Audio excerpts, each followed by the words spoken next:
Hey everybody, this is Melly Stars here with an exclusive interview with Raziel.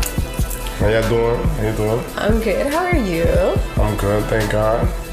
That's How good. are you? I'm pretty good. Good to hear that you're good. Good. So, thanks for coming on the show first off. No, you're welcome. It's my pleasure. So, how'd you get started into the music scene? Pretty much started when I was a young kid. You know, I was always into the music, and it was a group called 3LW, and kind of had like a crush on them and stuff. And I was with my boys and stuff, and then we just thought that, why don't we make 3LM, like Three Little Men? We were like three rappers and stuff, trying to do like music and stuff. But whatever, we were kids. That's where we weren't really kids. We were just young little teenagers and stuff. That's where we started. But I really took it serious when I was in high school. Like that's when a lot of people started recognizing me for my talent, you know. And then from there, graduated high school. I was doing my music in New York City. I went to Full Sail University when I graduated. But before I went to Full Sail, I went to John Jay. And then what made me go to Full Sail was like John Jay wasn't for me, you know what I mean? It wasn't for me. So I just went to Full Sail, and now I'm doing things. Yeah. Well, I'm at Full Sail now, so. Oh yeah? Yeah. That's a good school. That's a good school. Yeah. Real good school. Yeah. So, where do you draw your inspiration from? My inspiration, I must say my inspiration comes, it's weird, but my inspiration comes more from like my family. Like my family, it's more my family, you know? I really don't have, like whatever I'm feeling at the moment, that's where I get I don't really have like a specific inspiration. I can just tell you that my family is one of the main things in my life that makes me want to make like music. That makes me want to be successful in this music industry for my family, you know. Yeah, that's your motivation to do music. Yeah, it's my motivation. It's like I feel like I have the power and the talent and the blessings that I can help out my family. So I view it as, if I can make this music happen and I can help out my family, that'll be like my blessing. That'll be my happiness, you know? Yeah. As long as they're happy, you're happy. Yeah, pretty much. And then, you know, I got rappers out there who I like to listen to, you know what I mean? And that's what I was about to ask you. Yeah, you know. What artists out there inspire you? Inspire me? Or do you look up to, or inspire me? I must say Bob Marley. Bob Marley has like real good music, like has meaning. Michael Jackson. I don't really know what else I can pretty much say right now that inspires me or I look up to like that right now. I mean, there's a lot of rappers who I kind of give respect to growing up as a kid, but yeah, that's pretty much it. So what genre of music do you make? Because it's mainly hip hop, but is there anything else? I make pop. I do hip hop, R&B. I do everything, honestly, like anything. That's where probably won't get into this, but the word Chamel, it means chameleon flow. Is like chameleon. I can adapt to any beat. Like if you give me any beat, I don't care what it is. I'm going to do something to it. You know yeah, definitely. Frenzy and Alcatraz on the last interview definitely mentioned that you're a chameleon when it comes to music. Yeah, pretty much. That's what everybody's saying. You know? Is there any other stage names that you go by besides Camilla Flow? Well, it's Raziel, which is my original name. I mean, I was born with it. The Chamel, which was given to me by people because of my flow and what I do with music and how I adapt to the different sound. And then there's also Fantastic, which is like a whole other side of me, you know. So I know that you're really, really busy and you guys are just on the move and on the rise right now. So tell me a little bit about some of the current work that you have. I know there's a whole bunch, but... We got the Swirling record, it's on 99 Jams, and we have the remix with Ace Hood and Fat Joe, which is a blessing, you know. I got another record, a real big record. So I don't want to talk about that record. So let's just stick to the Swirling. We haven't released that, but I'm supposed to have a big artist on that record. Ooh. But right now, Swirling with Ace Hood and Fat Joe is like your main focus. My main focus right now. Your main focus. That's good. And you mentioned 99 Jams. So how did that relationship with them come about? Because you guys are on the radio all the time. I hear it all the time. I'm in the car and I'm like, hey, I know them. Like, I freak out every time I hear you guys on the radio. So how did that come about? Well, pretty much the industry, the music game, whatever you want to call it, whatever they want to call it, it's pretty much how you come in the game is very important.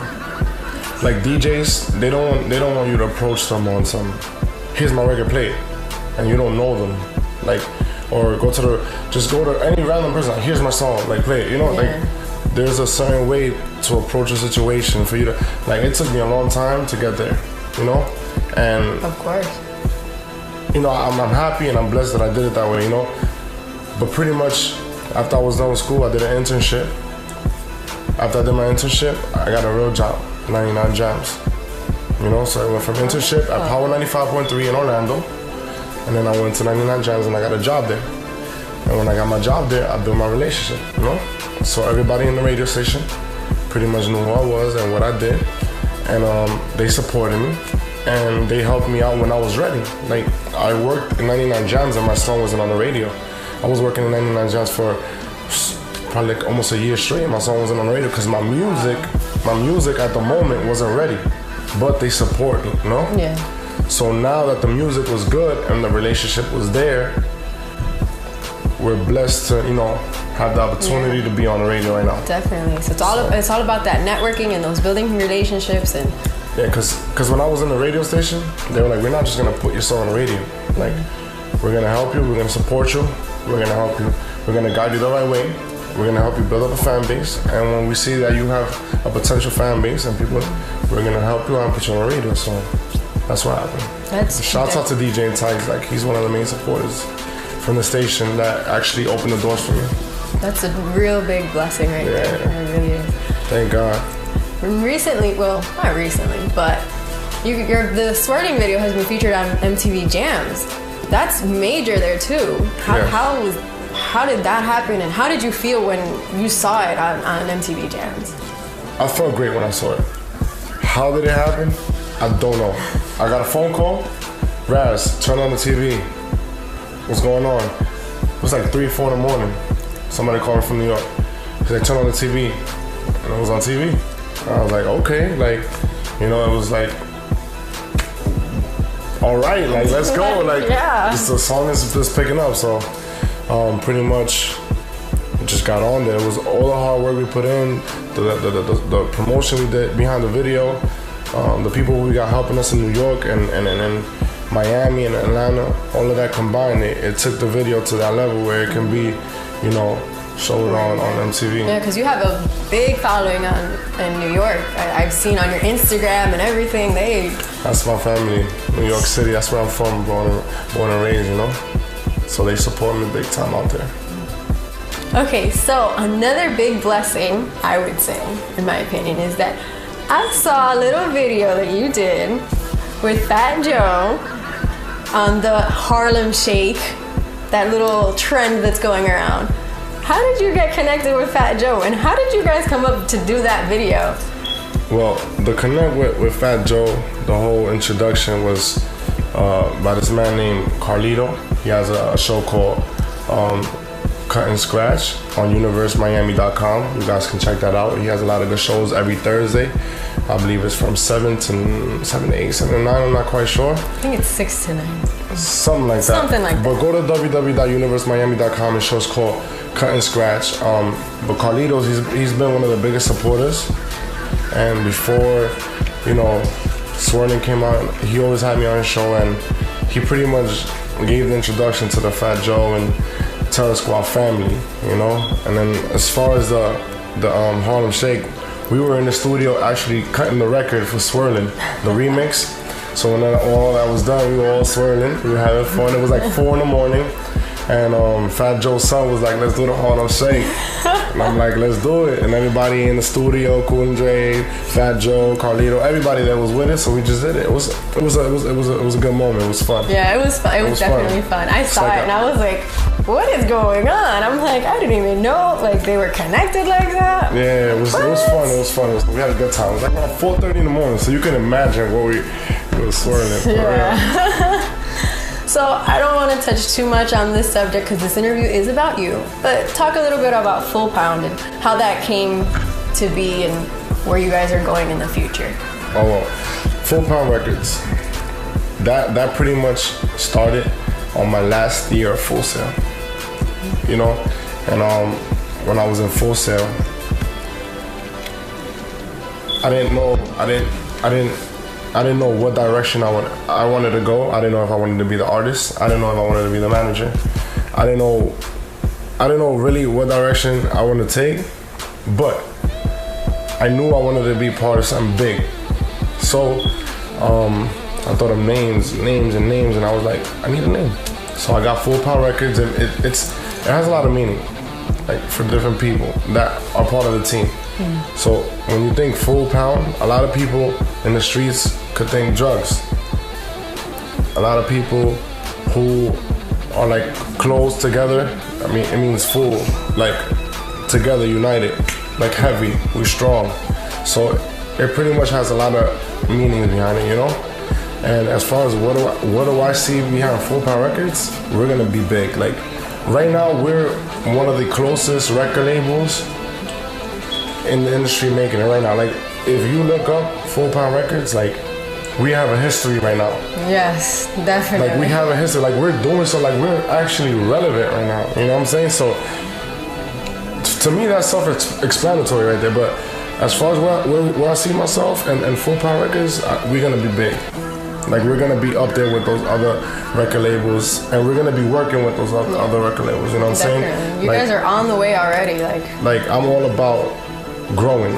So like I said, we're gonna be as big as those labels, and we're gonna be working with them, you know, and that's the only way to win. Yeah, you're on your way, definitely. Pretty much, yeah. Thank God, but yeah.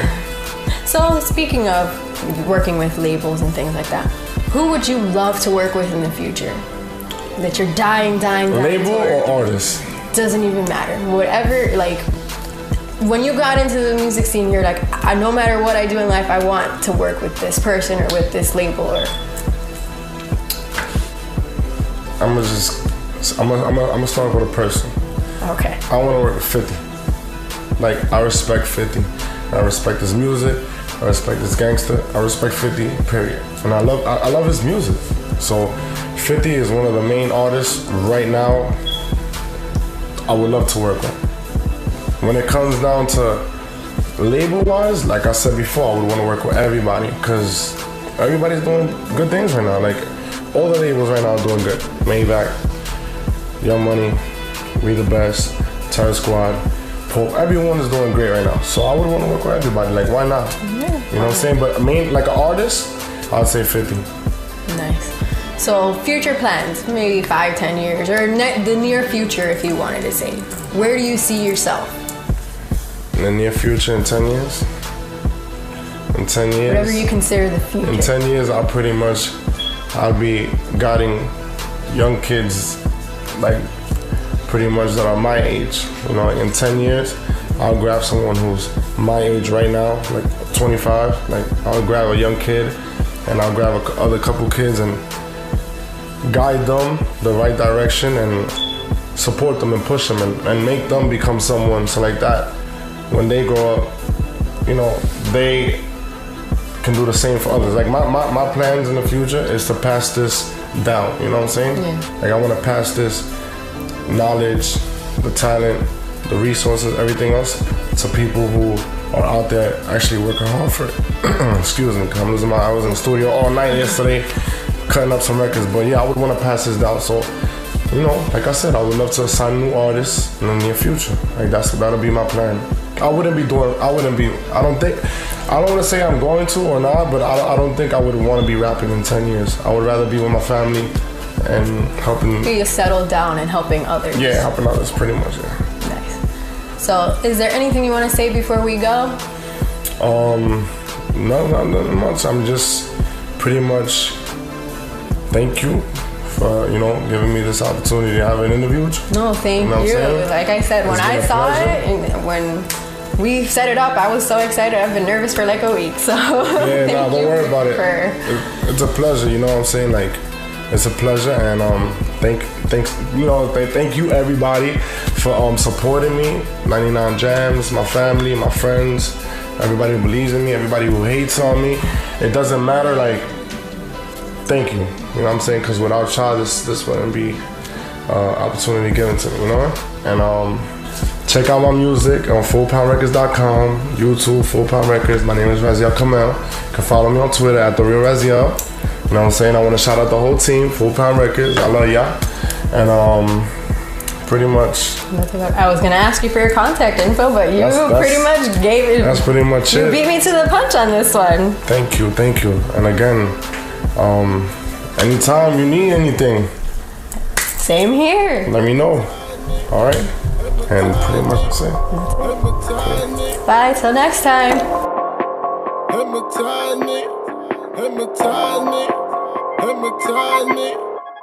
Hypnotizing that Molly, hypnotizing that tree, hypnotizing that lick. I am sipping on codeine. I am hypnotizing that Molly, hypnotizing that tree, hypnotizing that lick. I am sipping on codeine. I am swirling, I am swirling, I am swirling, I am swirling. I am hypnotizing that Molly, hypnotizing that tree, hypnotizing that lick. I am sipping on codeine. I'm swirling.